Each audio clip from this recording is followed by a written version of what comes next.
Welcome back, students. Today, we are going to understand one of the most beautiful nature poems from CBSE Class 11 English, The Voice of the Rain by Walt Whitman. I want you to just sit back, take a deep breath, and imagine the soft, soothing sound of rain falling on dry earth.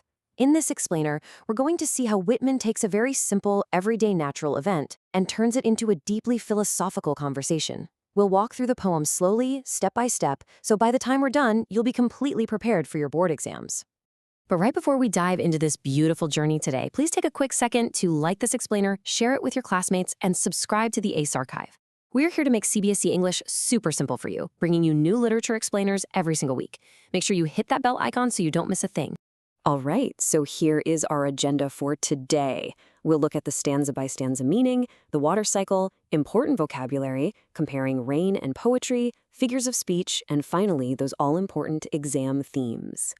Let's jump right into section 1, stanza by stanza meaning, a conversation with nature. You know, the entire poem is set up as this gentle, almost magical conversation between the poet and nature itself. Just imagine standing outside in a gentle shower, looking up at the sky and asking a question. The poem opens beautifully. "And who art thou?" said I to the soft falling shower, which, strange to tell, gave me an answer as here translated. "I am the poem of earth," said the voice of the rain. So the poet is simply asking the falling rain, "Who are you?" But what's really fascinating here is that phrase, "strange to tell." Even the poet is completely surprised that the rain actually talks back. And what an answer it gives, right? It introduces itself by saying, "I am the poem of earth." Think about that. Just as a poem brings rhythm, joy, and beauty to our human lives, the rain brings rhythm and literal life to the earth. The rain then continues its story. "Eternal I rise, impalpable out of the land and the bottomless sea, upward to heaven, whence, vaguely formed, altogether changed, and yet the same." Now please note that word eternal, students. This journey of the rain, it's endless. It has been happening since the very dawn of time. It rises invisibly, like water vapor, straight out of the land and the vast oceans. It travels upward to heaven, which just means the sky, where it forms into clouds. So it is altogether changed in its physical shape, going from a liquid to a gas to a big fluffy cloud, but it's yet the same, because at its absolute core, it is still just water. Then, the rain explains its grand purpose. "I descend to lave the droughts, atomies, dust layers of the globe, and all that in them without me were seeds only, latent, unborn." After rising up, it obviously has to come back down. It descends to lave, or wash away, the droughts and all that microscopic dust settling over the world. But here is the crucial part. Think about the seeds. Buried deep down in the dry, cracked soil, these seeds are latent, meaning they are hidden and entirely inactive. Without this soft falling shower, they would literally just stay seeds forever, unborn. The rain is the ultimate life giver here. And wrapping up its answer, the rain says, "And forever, by day and night, I give back life to my own origin and make pure and beautify it." This is just a brilliant illustration of how selfless the rain is. It is born from the earth, right?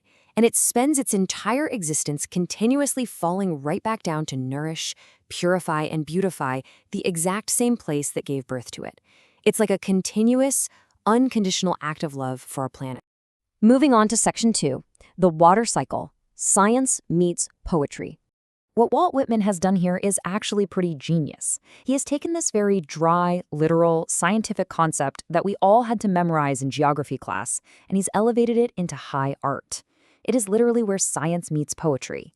We see 3 distinct stages of the water cycle, perfectly matching his poetic phrases. First up is evaporation. The poem describes this as the rain choosing to rise impalpable from the land and sea. Then condensation. The water vapor reaches the sky and gathers into clouds, which the poem calls being vaguely formed, altogether changed. And finally, precipitation. The clouds get heavy and let the water go, or as Whitman says, they descend to lave the dry earth. It is exactly the water cycle, just beautifully personified. Let's look at section 3, important vocabulary, meaning of key words. I'd highly recommend taking out your notebooks for this part, students. Understanding this specific vocabulary is absolutely critical for scoring well in your board exams. So our first word is impalpable. This means something that cannot be touched or easily felt by the senses. When water evaporates from the sea, it turns into a gas or vapor, right? You can't just grab that vapor with your hands. It is entirely impalpable as it rises into the sky. Next up, we have lave. This is a lovely word that simply means to wash or to bathe. Just like we wash our faces to feel refreshed after a long, hot day, the rain descends from the sky to gently lave the tired, drought-stricken surface of the earth. It washes all that heat and dust away. Then we have atomies. This refers to tiny, tiny particles, basically microscopic specks of dust. You see, the rain doesn't just water the big trees and fill the rivers. It actually settles the smallest atomies floating around in the air, completely cleansing the atmosphere. And finally, latent. Latent means hidden, dormant, or inactive. Picture a tiny little seed buried deep underground. It has the absolute potential to become a massive plant, but right now, that life is latent. It's fast asleep, hidden away in the dark soil, just waiting for the magic touch of the rain to wake it up. All right, Section 4, Rain and Poetry Compared. Towards the very end of the text, you'll notice two lines placed completely inside brackets. These are the poet's own private thoughts, where he draws a direct parallel between the journey of the rain and the journey of a song, or poetry itself. Think about it. The rain rises from the earth, does its job to nourish everything, and returns to beautify its origin. In the exact same way, a song issues from its birthplace, the heart of the poet. It wanders out into the wide world to fulfill its purpose of bringing joy. And then we hit that really vital phrase, wrecked or unwrecked. This simply means whether the world actually pays attention to the song or completely ignores it. Whether it's cared for or not, it really doesn't matter. The song, having done its work, eventually returns to the poet with love, enriching the creator's soul just like the rain enriches the earth. Let's move to Section 5, Figures of Speech, Literary Devices. Spotting these devices is an absolute must for your exam, students. It proves to the examiner that you truly grasp the mechanics of the poem. The biggest, most prominent device here is personification. When the poet writes, "said the voice of the rain," he is giving human qualities, specifically the ability to speak and actually have a voice, to a non-human, natural element. The rain is treated like a living, breathing person who is fully capable of holding a profound conversation. Next, we have a simply beautiful metaphor. I am the poem of earth. Notice how the ring is directly comparing itself to a poem. It doesn't say I am like a poem, which would make it a simile. No, it confidently says I am the poem. This is a super powerful metaphor showing how rain embodies the art, emotion, and rhythm of our entire planet. Our third device is hyperbole. This means an intentional, massive exaggeration used for poetic effect. When Whitman describes the sea as bottomless, well, he obviously knows scientifically that oceans do have a bottom, but he uses this hyperbole to really emphasize the immense, unimaginable vastness and depth of the sea that gives birth to the rain. Finally, we have a paradox, altogether changed and yet the same. So a paradox is a statement that sounds totally contradictory at first, but actually reveals a much deeper truth. How on earth can something be completely changed but still be exactly the same? Well, the physical form changes into invisible vapor and fluffy clouds, but its core chemical essence remains pure water. It is a wonderfully brilliant poetic contradiction.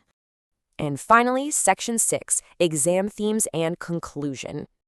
Let's pull all these wonderful thoughts together into a neat summary. If you can just keep these 4 core takeaways in mind, you'll be able to tackle pretty much any exam question they throw at you. First, remember the cyclical and eternal nature of the rain. It literally never stops. It's an ongoing process of global renewal. Second, the absolute necessity of rain. Without it, life just stays dormant, like those unborn seeds. Third, the rain's critical role as the purifier and beautifier of the earth, washing away all the dust of the globe. And fourth, Whitman's overarching message connecting the physical nourishment of nature to the spiritual nourishment of human creativity and poetry. Master these 4 points, and I promise you, your exam answers will be truly outstanding.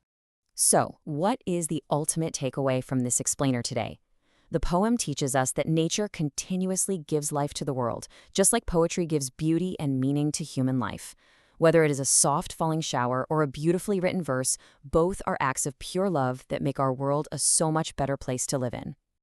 And with that, we've come to the end of today's lesson. Thank you so much for watching this explainer. Please do subscribe to the ACE Archive for more CBSE English Literature explainers. But before you log off today, I want to leave you with a little thought to ponder. If the rain is the poem of the earth, what is the poem of your life? Keep studying, keep smiling, and I'll see you in the next one.